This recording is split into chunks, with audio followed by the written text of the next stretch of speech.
Lotus reality and agro farming వారు premium farm land projects మన పొలం ఫేజ్ 1, 2 మరియు 3 కంప్లీట్ చేసుకొని మన పొలం phase 4 Wasar village at Narayana Khed లో ఆగస్టు 15 ఇండిపెండెన్స్ డే రోజు గ్రాండ్ లాంచ్ చేయడం జరుగుతోంది. లాంచింగ్ మరియు ఇండిపెండెన్స్ డే సందర్భంగా 5 గుంటాస్ ల్యాండ్ అవుట్ రేట్ లో బుక్ చేసుకున్న వారికి 1,50,000 రూపాయల డిస్కౌంట్ తో పాటు 2 గ్రాముల గోల్డ్ ఫ్రీగా ఇస్తున్నారు. పూర్తి వివరాలకు సంప్రదించండి. శ్రీ మహాగణాధిపతయ నమః. ఐం మహాసరస్వత్యే నమః. శ్రీ లలితాంబికాదేవ్యే నమః. ఇప్పుడు శ్రావణ మాసము 16వ తారీఖు వరలక్ష్మీ వ్రతం అంటే 2వ శుక్రవారం నాడు వరలక్ష్మీ వ్రతం అనేటువంటిది మనం చేసుకుంటాము. ఇది ప్రతి సంవత్సరము శ్రావణ మాసము 2వ వారం చేసుకోవటము అనాదిగా వస్తూ ఉండేటువంటి సాంప్రదాయం.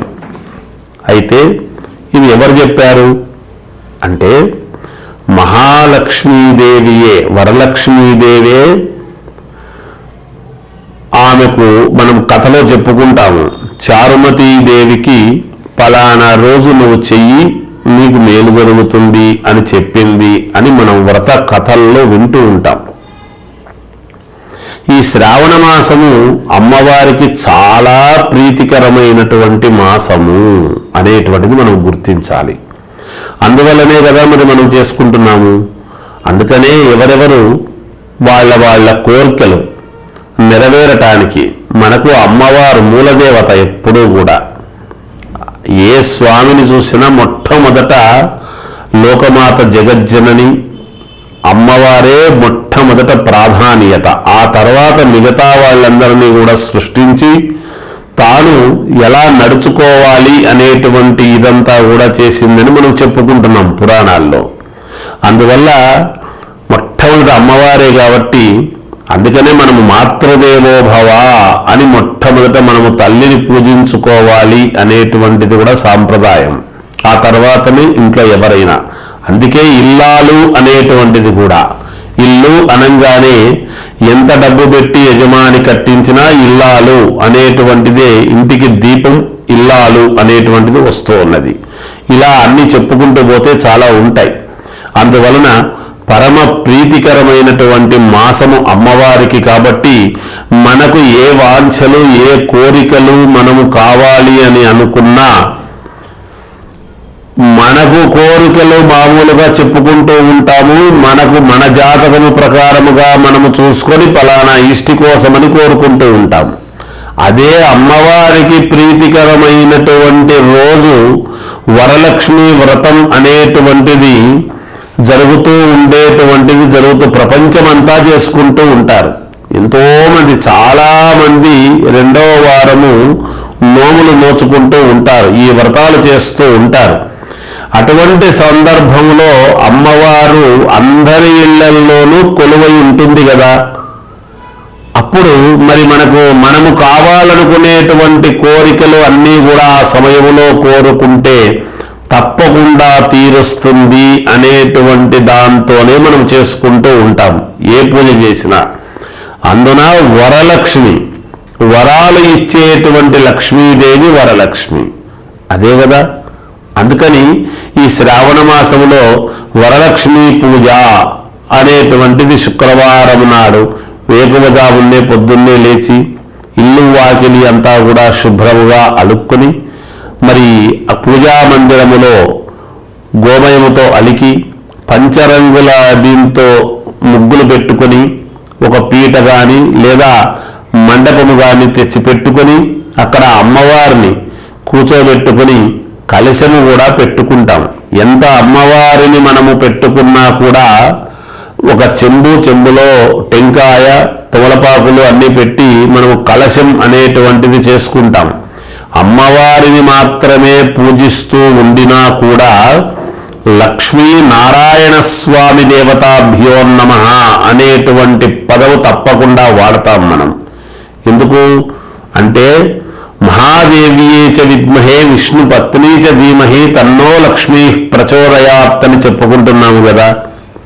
అందువలన లక్ష్మీదేవి వరలక్ష్మీ వ్రతము చేస్తున్నా కూడా కలశము రూపంలో మనము అమ్మవారిని స్వామివారిని ఇద్దరిని ఆవాహన చేసుకోవడం జరుగుతుంది. అది ఎలాగా అంటే ఇప్పుడు శివలింగం ఉంటుంది, పరమేశ్వరుడు పైన లింగాకారం అంటే పానమట్టం అంతా కూడా మనము అమ్మవారు అని చెప్పుకుంటున్నాము కదా. అలాగే కలశము అంటే లక్ష్మీదేవి నారాయణ స్వామి ఇద్దరూ కలిసి ఉంటారు అనేటువంటి భావనతో కలశము పెట్టుకోవడం జరుగుతుంది గాక. అలా పెట్టుకొని వ్రతము ఎవరెవరి శక్తి అనుసారము వాళ్ళు వ్రతము చేసుకోవటం అనేటువంటిది జరుగుతుంది.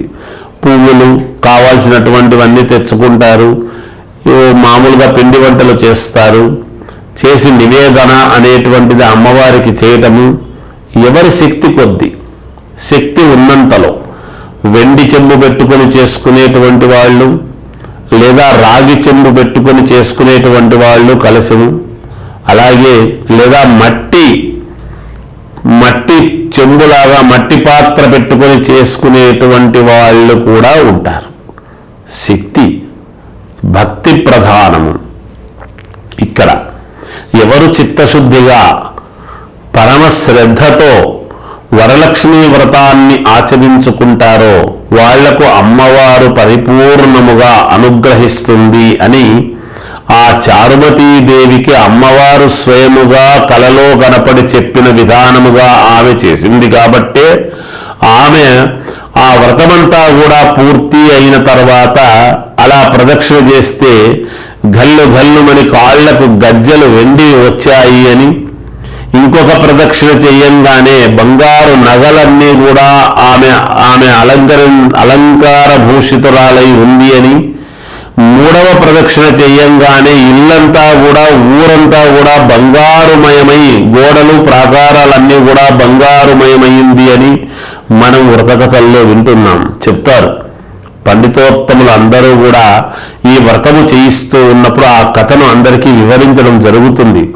అంటే ఆమె ఎంత శ్రద్ధగా చేసింది, అన్నీ ఆమె ఉండి చేయలేదు కదా, ఆమె పేదరాలు కదా. మరి పేదరికంలో ఉండేటువంటి ఆమె ఈనాడు పెట్టుకునేటువంటి వెండి పాత్రలు కానీ ఇంకొకటి కానీ అవన్నీ ఏమీ కాదు, మట్టి ప్రమిదలు, మట్టి పాత్రలో కలశము పెట్టుకోవటము, పసపంతా కూడా పట్టించి బొట్టు పెట్టి చేసుకోవటము, చిత్తశుద్ధిగా ఎవరైతే చేసుకుంటారో వాళ్లకు తప్పకుండా అమ్మవారి అనుగ్రహము పరిపూర్ణముగా కలిగి తీరుతుంది అనటానికి ఈ శ్రావణ మాసములో చేసుకునేటువంటి వరలక్ష్మీ వ్రతం అనేటువంటి వ్రతమే మనకు తార్కాణము. మనకు ఈ వ్రతాన్ని అందుకే మనము భక్తి శ్రద్ధ ఇవి రెండూ ఉండాలి. ఇవి రెండూ లేకుండా ఏదో మొక్కుబడిగాను మనము నలుగురికి మనము చేసేటువంటి విధానము చూపించుకోవాలి అనేటువంటి దాంతో చేయడము కానీ అట్లాంటివి చేయరాదు. అలాగని నలుగురిని పిలవరాదని కాదు దాని అర్థం. పిలవాలి, పిలిచి ముత్తైదువలను మీకు చేతనైనంత వరకు తాంబూలాదులు ఇచ్చి అందరి యొక్క మన్ననలు కూడా పొందాలి కూడా. ఎందుకంటే ఈ వ్రతం అనేటువంటిది మనకు మాత్రమే కాదు, మనము చేస్తూ ఉండేటువంటిది అందరూ లోకమంతా కూడా అందరూ సంతోషముగా ఉండాలి అనేటువంటి దాంతో మనం చేసుకుంటాం. మనము బాగుండాలనే చేసుకుంటాం అందులో. అయితే అందరికీ మేలు జరిగేట్టుగా చూడు తల్లి అని ఎప్పుడైతే వేడుకుంటామో అందరి మేలు కోరుకుంటాము కాబట్టి లోక కళ్యాణార్థం మనకు మేలు జరుగుతుంది. నేను మాత్రమే బాగుండాలి, ఇంకెవరూ బాగుండకూడదు అనేటువంటి భావనతో ఈ రోజుల్లో ఎవరూ అట్లాంటివి చెయ్యరు. ఒకవేళ ఆ అభిప్రాయంతో చేసుకోరాదు అనేటువంటిది మాత్రమే సూచనప్రాయముగా తెలియజేయటం అనేటువంటిది జరుగుతూ ఉన్నది గాక. అందుకని ఈ మాసములో ఈ వరలక్ష్మి వ్రతం అనేటువంటిది 16వ తారీఖు అంటే పౌర్ణమికి ముందుగా వచ్చేది శుక్రవారము. పౌర్ణమికి ముందుగానే ఎందుకు చేసుకోవాలి అంటే చంద్రుడు అమ్మవారికి సోదరుడు, పూర్ణ చంద్రుడై ఉంటాడు. అంటే మనస్సు కూడా పరిపూర్ణమైనటువంటి ఉత్సాహముతో చాలా సంతోషముగా వెన్నెల అనేటువంటిది ఉంటుంది పూర్ణ చంద్రుడు ఉంటాడు కాబట్టి, చంద్రుడు మనఃకారకుడు కాబట్టి చిత్తశుద్ధిగా మనస్సుతో ఎవరైతే పరిపూర్ణంగా చేసుకుంటారో, మరి చంద్రుడి యొక్క వెలుగు ఎలా ఉంటుంది రాత్రిపూట? నిజంగా లైట్లు అవసరమా? ఏ లైట్లు అవసరము లేకుండా చంద్రుడి యొక్క వెలుగు పరిపూర్ణముగా ఉంటుంది. అలాంటి వెలుగులు ఈ వ్రతము చేసినటువంటి దాని వలన మీ జీవితంలోకి అలాంటి వెలుగు వస్తుంది వెంటనే అనేటువంటి భావనతోనే పౌర్ణమికి ముందుగా వచ్చడి శుక్రవారము నాడు మాత్రమే చేసుకోవాలి అని చెప్పారు.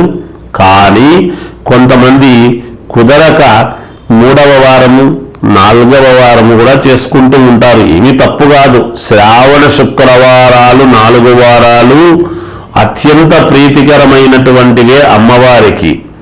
ఈ శుక్రవారాలు ఏ శుక్రవారము చేసుకున్నా మంచిదే. కానీ ఎక్కువ మనకు మంచిది ఏమిటి అంటే 2వ వారం అనేటువంటిది తెలియజేస్తూ ఉంటాము. ఇక ఈరోజు నిజంగా కూడా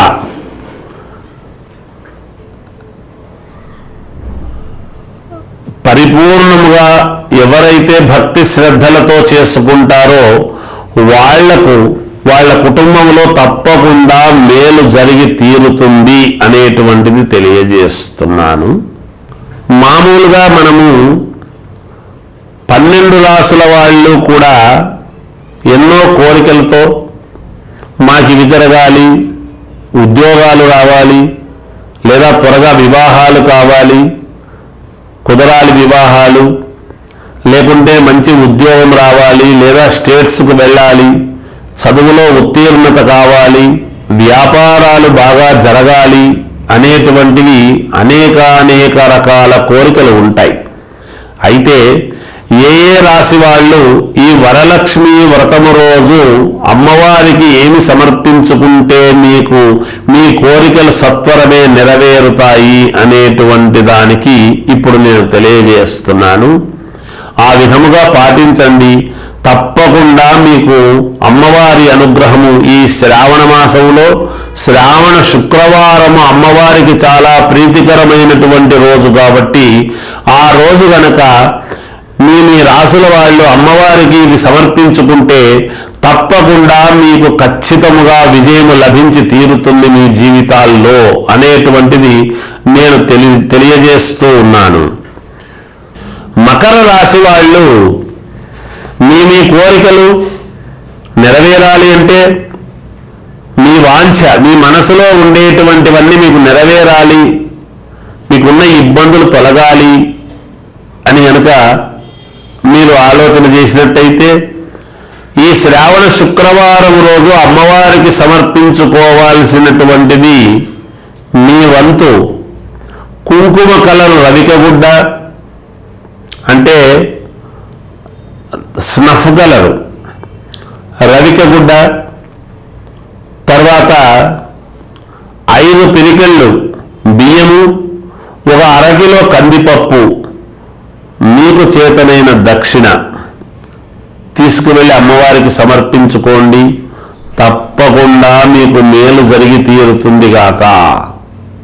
కుంభరాశి వాళ్ళు మీ కోరికలు, మీకున్న ఇబ్బందులన్నీ తొలగి మీకు అనేక రకాల సమస్యలన్నీ కూడా మీకు తీరాలి అని అనుకుంటే మీరు అమ్మవారికి సమర్పించుకోవాల్సినటువంటిది ఏమిటి అని గనక మనం ఆలోచన చేసినట్టయితే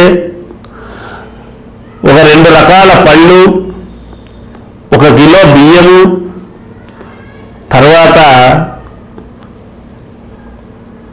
నీలము రంగుది